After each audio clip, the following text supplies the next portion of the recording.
Hello, hello, welcome back. Happy Monday to you all.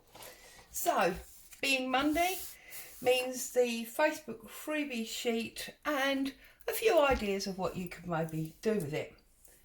So, this is the sheet that is in the Facebook group today. It's the last of 3 black and white excuse me, pages that I've done over the last 2 weeks and today. We'll revert back to some colour next week. So this is the actual sheet, and I have also printed it on to a page, so I've got smaller ones. For the larger one, I mean, it would be a fantastic background page, to be honest with you. Just on its own, like that, and you could work on top of it. There are a couple of areas, for example, here. Let's get rid of that one so you're not confused. Here, where you could tear straight down there, and I've done the line all the way down so there's no interference to give you a block.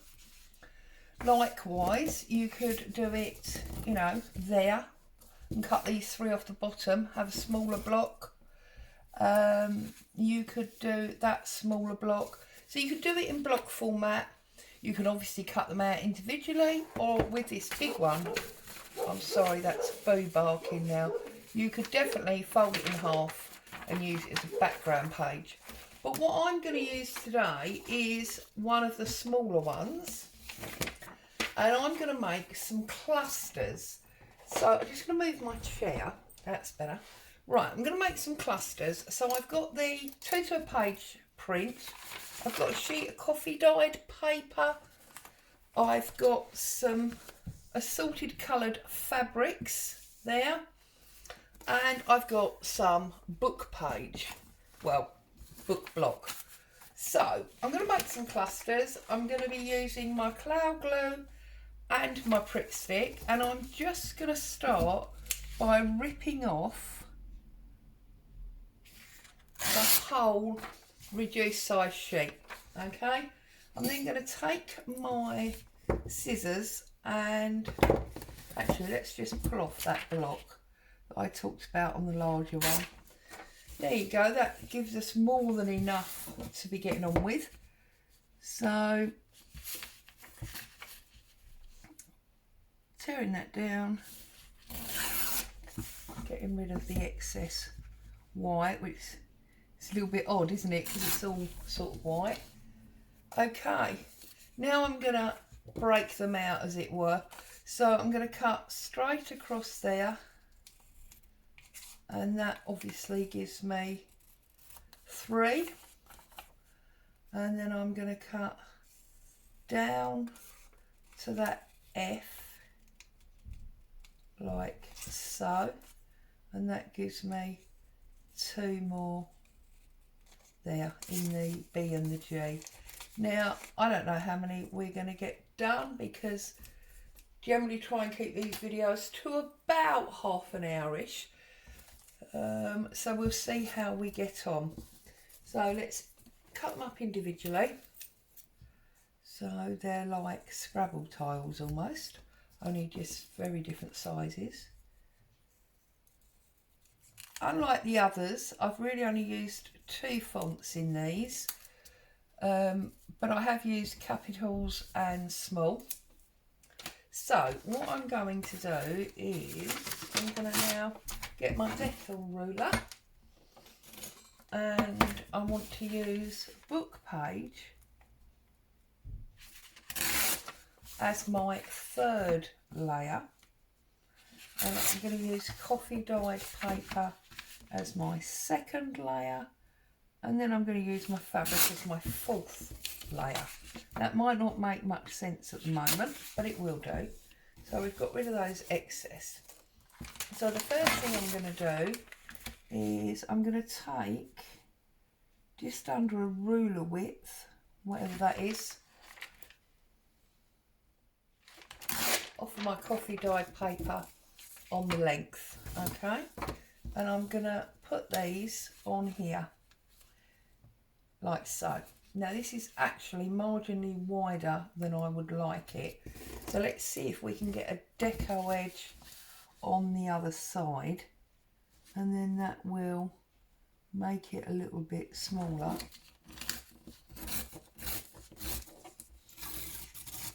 And nearer where I want it.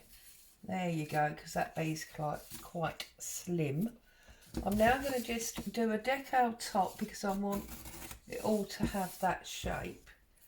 And then using a glue sheet, this old mushroom book, I'm going to stick these letters that we've just cut out onto my coffee dyed paper with trusty old Pritt stick.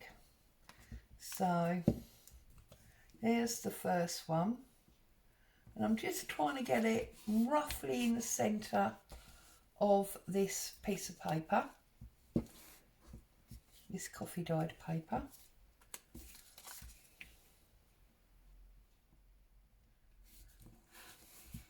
Make sure if you carry on going that you've given yourself enough space for the letter, or the anthracene in this case, at the top, and also this new number that you've placed on. If you find it easier, cut them out as you go, doesn't matter really, whatever way suits. This is a really long thin one, this bee. I'm going to put him down there, set him off. I mean, I'm sure you've all made clusters before. It's quick and easy, fun ephemera. If you're sitting in front of the telly, you can do this on a tray on your lap, to be honest. I don't, purely because Boo then thinks if I'm on the sofa, I'm fair game. So she wants to play and everything goes flying everywhere. So I tend to try and work at my craft table rather than mess with that. And then that one I'm going to turn around the other way because it's a little bit narrower and this is a bit wider. So there we go, just like so. Okay, so it only took like half a strip to do all 5 of those. So that's the coffee paper done. I now want to put them onto the book page. This will be my third, that's upside down, that doesn't help, does it? That's my third layer. So just putting that there so I know roughly where I want to tear. Now if you want to ink these up, you can ink them up. If you don't, you don't have to, you know, whatever. I don't think I'm going to be using ink today. I think I'm just going to let the fabric be the colour. So then I'm going to position that again roughly in the centre of that piece. So now you see we've got our 3 layers. And I'm just going to keep going really. So I trust everybody is happy and well. Had a good weekend. Got to do some hobby, see family, you know, however you like to spend your weekends. I hope you got to do it and you had a good time. We didn't really do anything, to be honest. We just had a nice quiet weekend at home. Hubby pottered around in the garden and I did a bit of crafting. So that was our weekend, really, but that suits us, no problem at all. Thoroughly enjoyable. And then about there. See, and in like 10 minutes we're nearly done. I mean, it's taken no time at all, has it, to get these put together, which is what I'm saying to you. It's a great, quick and easy thing to do in front of the telly while you're watching a film or whatever. You're a sports fan, you're watching a match, whatever, you know. In fact, if you're poorly, something you can do in bed on a tray. or on your lap, you know, as I said, on the sofa. If you're feeling a bit poorly and you're under a blanket or whatever on the sofa, then yeah, perfect. Okay, so I've done all 5 of those. Let's move the book page. Let's put the lid on the prick stick because I'm now going to be using Palau for the fabrics. So let's have a look what we got. Well, obviously I've got my coffee dyed cotton, which we use all the time. There's already a tear hole there, so let's get rid of that excess. Whoops. Praying my mountain doesn't fall down behind me. How much of this do we want? You see, now the only trouble here is because we've got the coffee dyed paper, this could be considered a little bit bland because you've got the coffee and the coffee. So, you know, if you choose to use something that's got some colour and pattern in it, then it suddenly looks very different, okay? So let's find the scissors. Let's line that up so we know roughly where we want to tear. And I think we want to tear on that line there. So I'm just pulling these edges out. I've had a little bit of a disaster today, nothing major, but I decided that I'd make a cake. Famous last words really. Made a cake, got all the batter as it were, mixed up in my machine. It was all going well. I found some cake tin liners in the cupboard from Christmas. Brilliant. Thought I'd use one of them.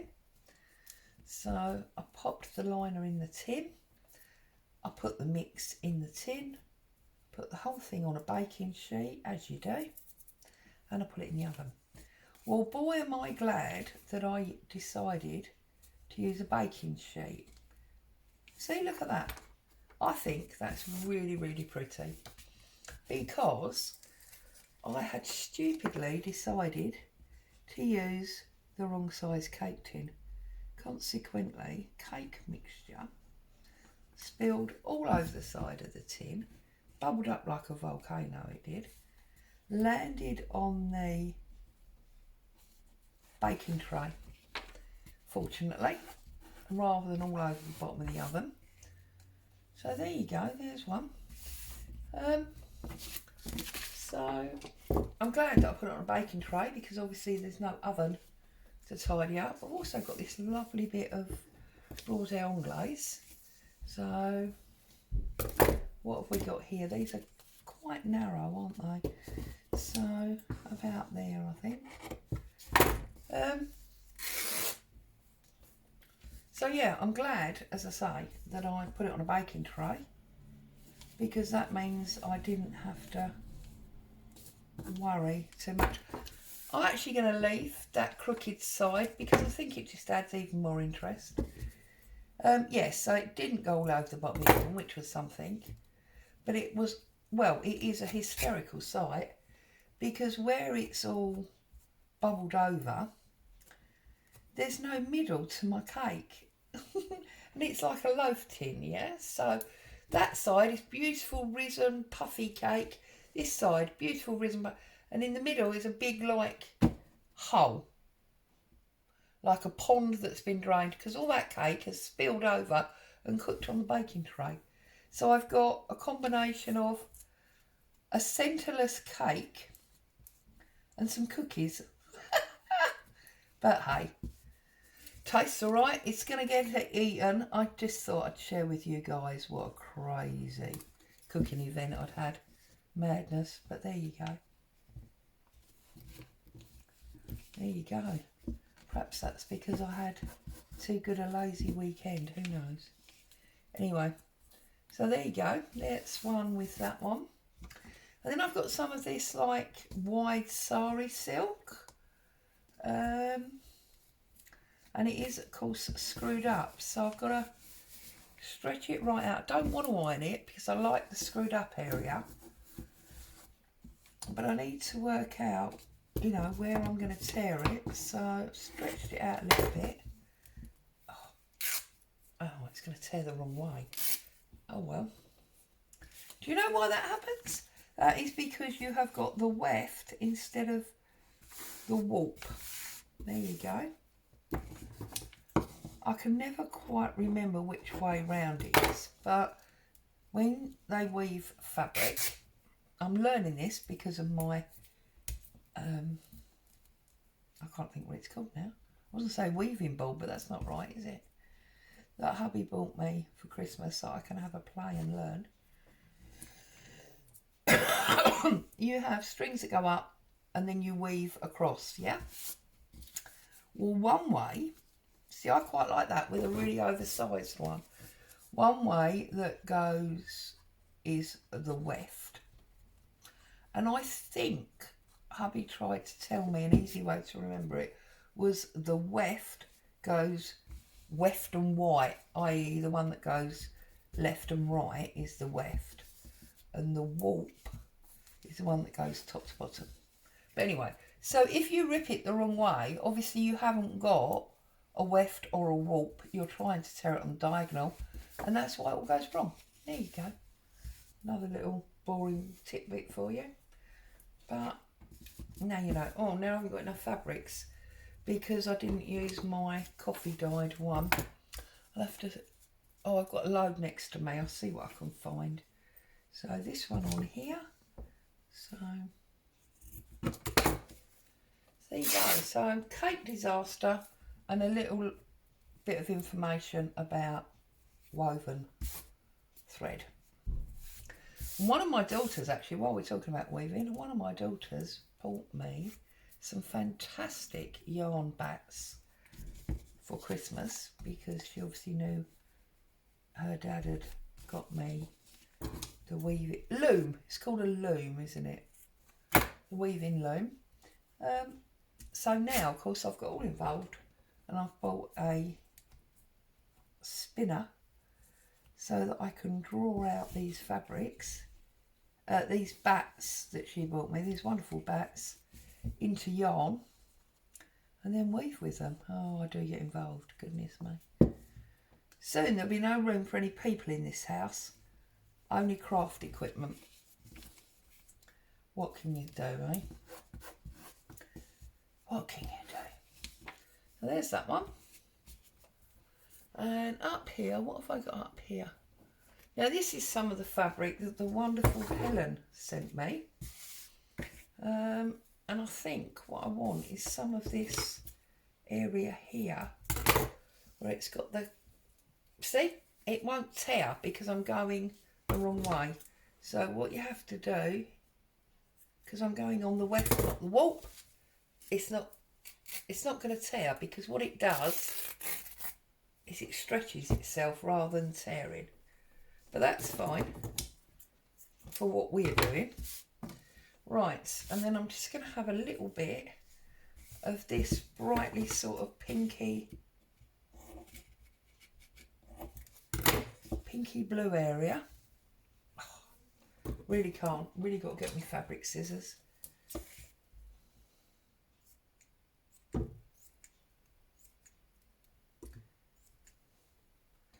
It really doesn't want to tear, cut even, and it doesn't want to tear, look. But look how beautiful it is, and now look how frayed and stretched all of those edges are. Now that unfortunately is miles too big for that, so I think what we're going to do is we're going to do some gathering. So I'm going to get glue on the back, and then I'm going to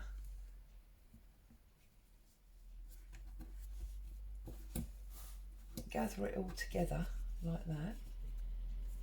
So look, we've got got glue on my fingers,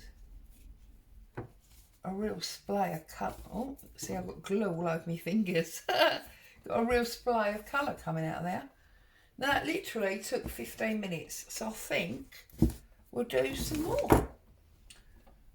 And maybe this time I'll go the other way round. Where's my letters gone? See, I've lost everything now. Here they are. So this time I'm going to have these ones here.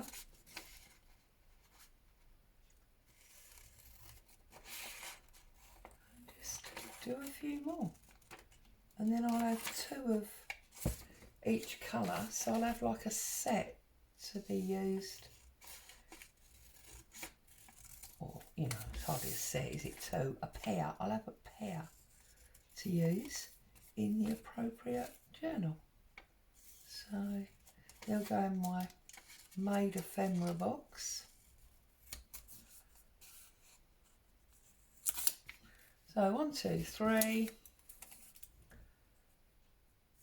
4, 5, 6. Okay, so we had the coffee dyed paper, and again I must remember that this time to do it less than we did, so I'm going to do it just about there. Okay, bring the pip stick back. Oh, and my glue page. I'm useless with glue pages, which is why I always end up with glue on everything. I hope I'm still in shot and you can see what I'm doing. And there's one.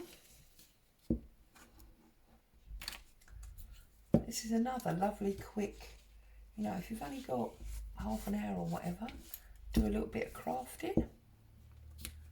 Perfect little job. And I'm mindful that obviously I ripped those fabrics, so we should have fabric already torn that we can use. That's good.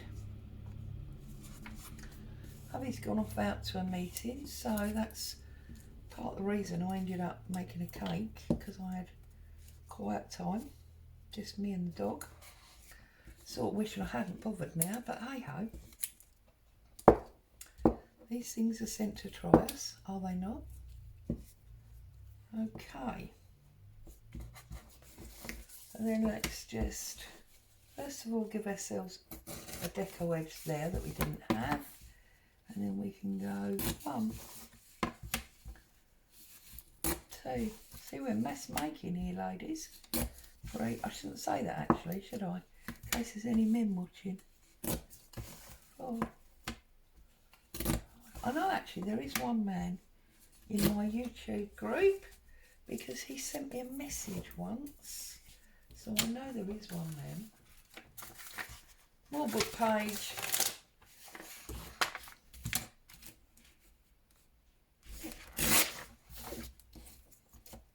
Just double check the width.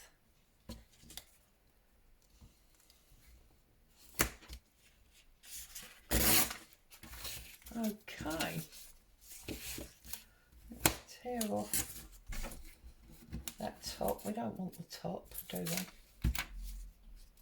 Okay. Oh.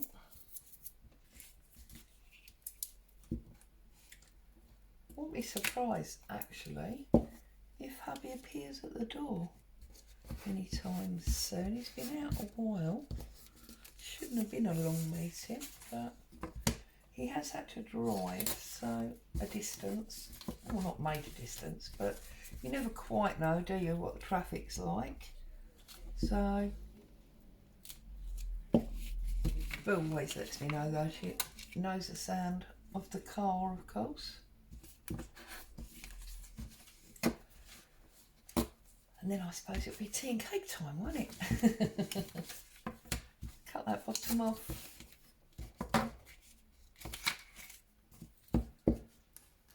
That little toe. Now when I get one like this, where it's not quite big enough, I mean it's almost big enough, you can always set it off on an angle or whatever, a little bit different.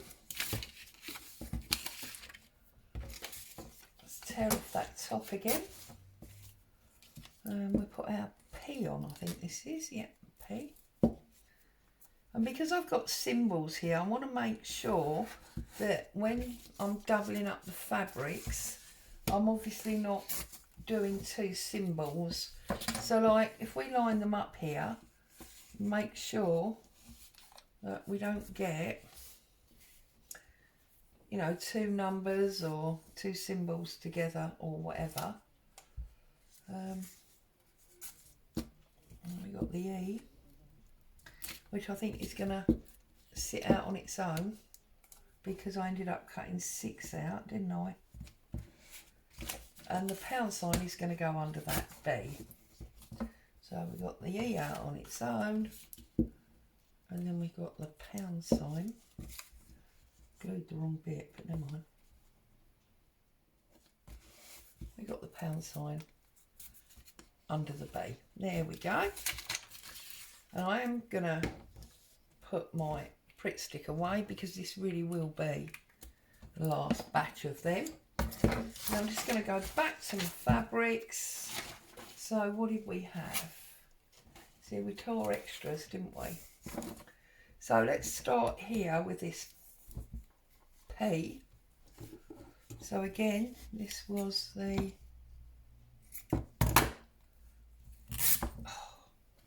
overgrown sari silk. Get that on there. So that needs to come off about there. And just, that's where the whole loom conversation started, wasn't it? And then that's going to go on there. Perfect. So let's get the lid off. Get some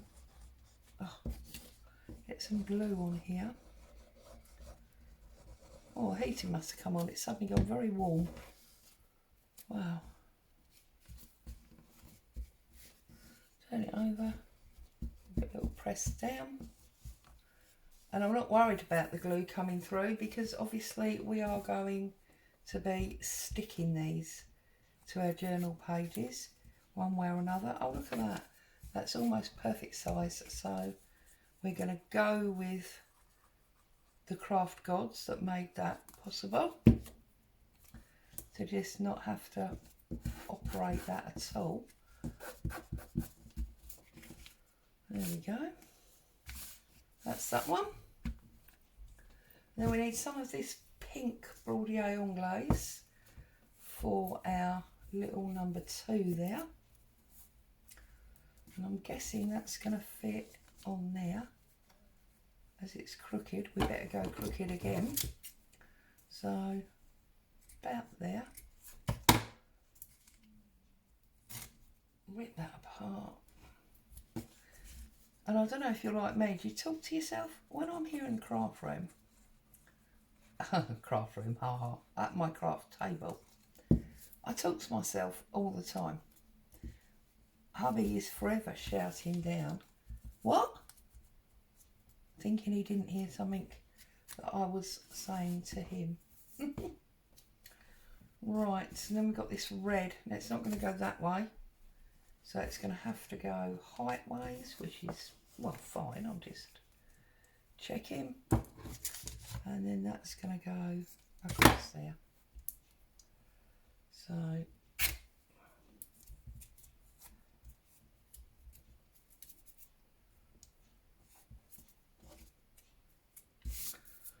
I've got glue on my fingers again now, haven't I? Right, so just like that, in half an hour, almost precisely, because I've checked the clock, we have taken a freebie sheet from the Facebook group. We have used a couple of scrap book pages. We've used less than a quarter of a coffee dyed sheet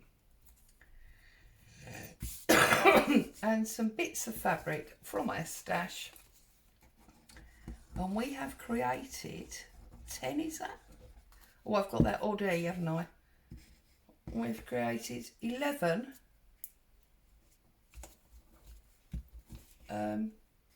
beautiful little clusters that will adorn any journal page beautifully.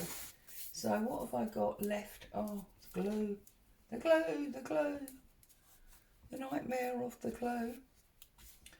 I'm going to put it on this red one. You know how much I love this red.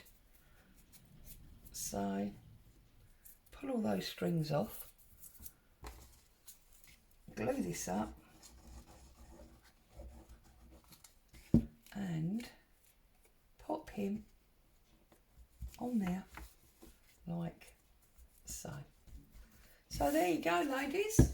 From this sheet, let's put them up there.